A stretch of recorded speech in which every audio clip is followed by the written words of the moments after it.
विषय पर बात कर रहे हैं। मेरे हाथ में मेरे कोई परिचय नहीं था।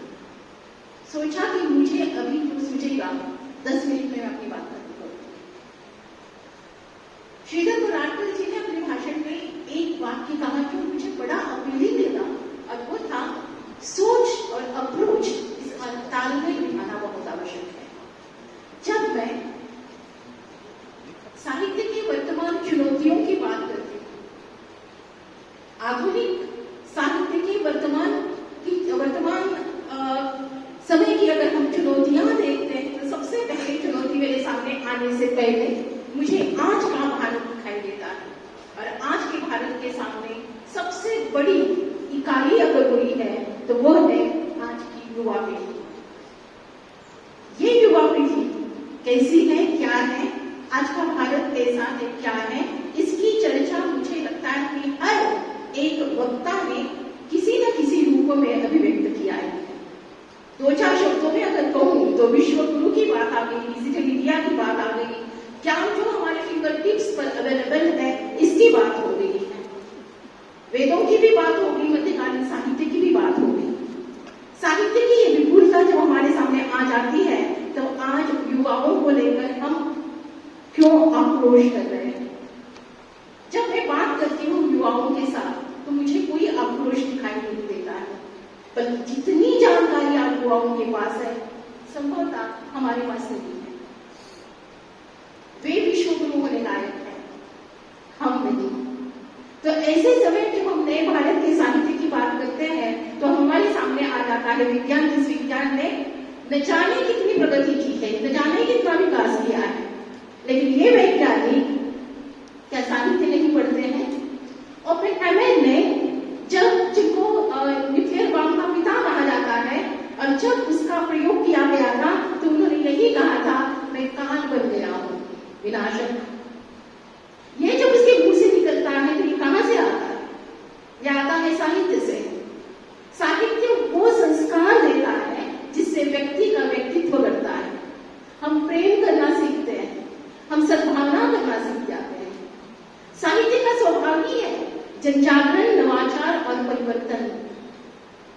इसी से वो उदित होता है और इसी से वो कायम भी रहता है। ऐसे समय में जब हमारे सामने कई सारी चुनौतियां हैं, उन चुनौतियों में मुझे लगता है कि लोक मंगल की भावना एक चुनौती बनकर हमारे सामने आ गया है, जिसे सुरसरी समसबंध हुई ये कहने वाली जो साहित्य का उद्देश्य से माना गया था, आज कहीं न कहीं ये भावना लुप्त होती सी दिखाई दे रही है।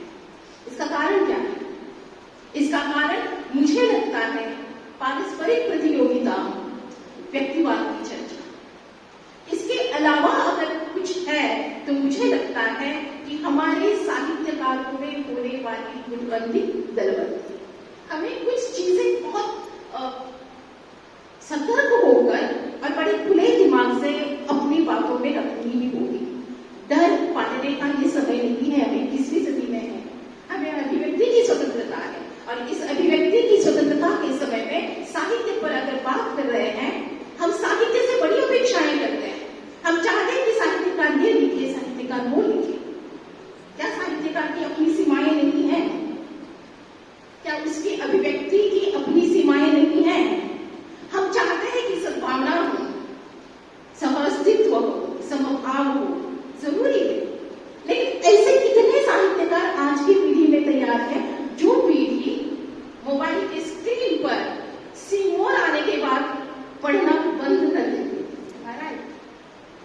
ये पीढ़ी है हमारे साथ। हालांकि उनमें पठनीयता की बात जो है ना, पठनीयता की बात बहुत बड़ी है। हम पढ़ना नहीं चाहते हैं, हम आधे हो गए। केवल युवा पीढ़ी पर ही दोष मत लगाइएगा, हम पढ़ना नहीं चाहते हैं, हम आदि हो गए हैं देखने के और सुनने के।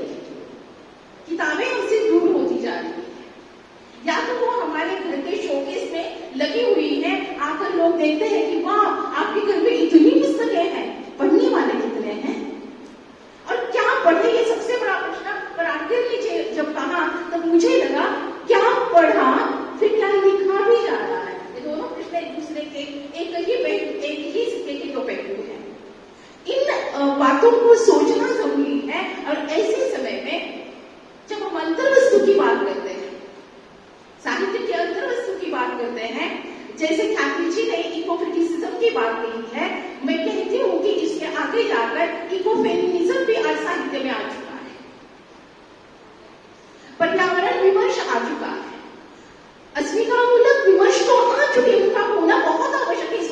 इसको खारिज नहीं किया जा सकता, उसको नकारा नहीं जा सकता, वो चाहिए ही, क्योंकि वो हमारे मानवाधिकार की बात करते हैं।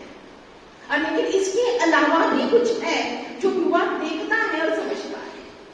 हमारे जो एडवर्टाइजमेंट आते हैं ना, वहां पर युवा वर्ग की बहुत बड़ी अच्छी बात हमारे सामने आ जाती है, दोनों पक्ष आ जाते हैं। कभी कभी एडवर्टाइजमेंट को भी साहित्य का एक हिस्सा बनकर देखना चाहिए, आर पार देखने की आवश्यकता है, तब हमें पता लगता है कि हम कहाँ हैं, कहाँ जा रहे हैं, किस तरह की दुनिया हमारे सामने परोसी जा रही है। वैश्वीकरण, बाजारीकरण, उदारीकरण, न जाने कितने ऐसे शब्द आज कॉइन किए गए हैं जिसके तले हम पल रहे हैं, लेकिन हमें कोई दिशा नहीं मिल रही। जब 21वीं सदी में हम सांस लेते हैं, 21वीं सदी में हम जीते हैं, तो हमें जरूर ये सोचना होगा हमारे साहित्य की अंतर्वस्तु क्या होगी, हमें ये सोचना होगा हमारी विधाएं क्या होगी, क्योंकि सोशल मीडिया को हम नकार नहीं सकते हैं। कल जो डॉक्टर नीलम राठी ने बात की कि सकारात्मक रूप में लेना ही जरूरी है, क्योंकि उसके अलावा और कोई रास्ता नहीं है।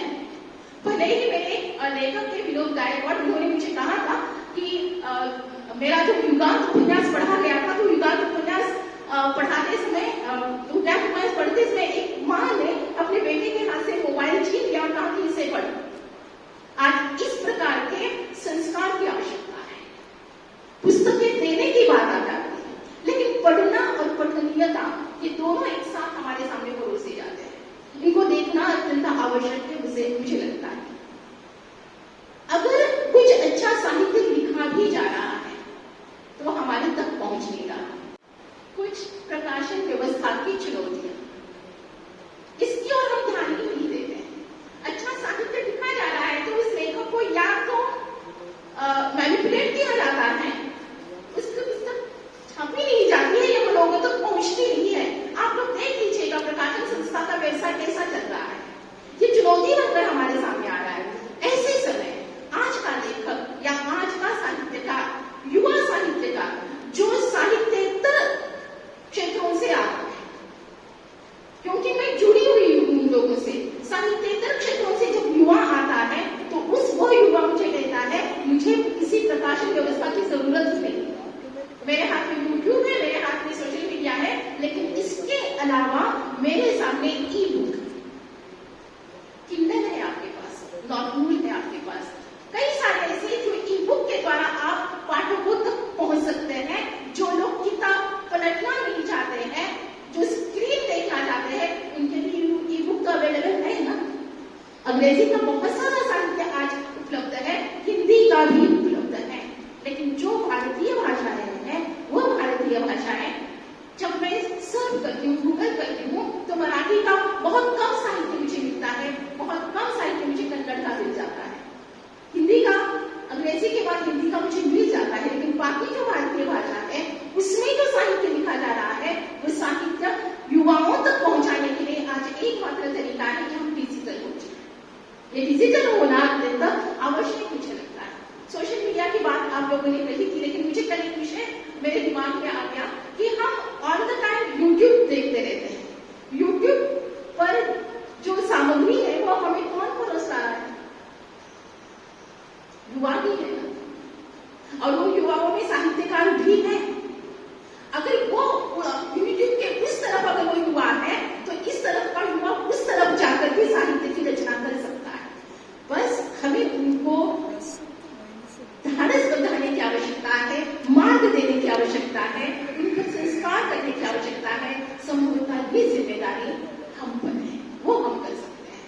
और आज की इस वर्तमान युग में आकर ही यानी हमें ये नहीं कहना है कि हम अतीत के हैं, नहीं, अतीत कुछ नहीं होता है। हम ये इतिहास रचते हैं और हमें ही बताना होगा कि क्या करना है, क्या सही है और क्या गलत है।